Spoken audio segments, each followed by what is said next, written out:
biag maluwas apan ang dili totoo silutan. Okay. Buong pasabot is naglangkot gihapon ni sa imong pagtuo. Ano? Niingon siya nga ang motuo o magpabautismo maluwas apan ang dili motuo silutan. Okay. So wala siya nagmean nga apan ang dili magpabautismo silutan. Wala siya nagmean og diretso no. So buong pasabot ingon siya diri apan ang dili motuo silutan. It means na pasabot ni siya ang pagbautismo dili na yun kay bautismo makaluwas na kadayon. Unsa may atong gisgutan nga sa Sunday school na nga nilabay na nga mga dugay na nga miagi. Salvation is a process. Okay. So proseso gihapon siya. Dili kay nagpabautismo ka, luwas na dayon ka. It means ang baptism is ang pagbuhat og maayo nga mga saman. Naglangkot ni siya nga ang maayong buhat diha sa pagsunod nimo kang Ginoong Hesus. Buhat na to? Okay.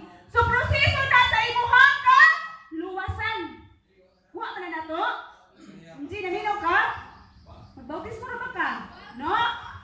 Ang pagbautismo, proseso na siya alang sa imong ka luwasan. Dili kay nagpabautismo ka, luwas na ka dayon.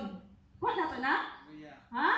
Salvation is a process. So giproseso ang imong kaluwasan pinaagi sa pagbautismo. Kuha? Oh, so gikinahanglan nga mapasabtan gid nato ang pagbautismo usa ta mag-undergo og pagbautismo sa atong kaugalingon. Ilisod kayo. Dito ako, nabautismahan na po ko dito sa kuan, sa una sa SDA. Pero sa tunod-anay lang, ituslog yung kudayon, nawa ko kasabot. So, naaman sila ka na ang doktrina.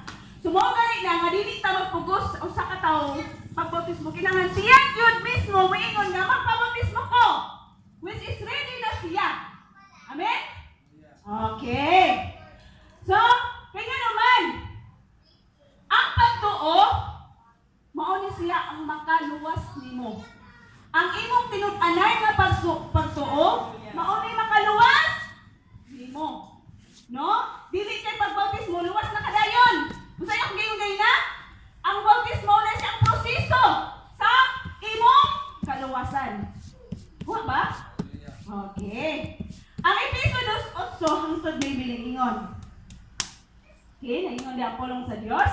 Kay pinaagi sa pagtuo, naluwas kamo tungod sa grasya sa Dios, dili kini inyong buhat kundi gasa sa Dios. Klaro kayo no? No? Klaro kayo nga ang atong kinabuhi na ay proseso. Kaya ang atong kaluwasan, mao ang atong pagtuo. Amin ba? Okay. So, niyon siya sanay, busa walay makapasigar mo nini sa dili man kinibunga sa inyong mga pagpalingkamot. Amen? So, lingon po rin sa Titus 3:5.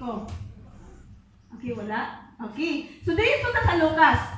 Lucas 23:43. Lingon siya diri. O, pingon siya kay Jesus.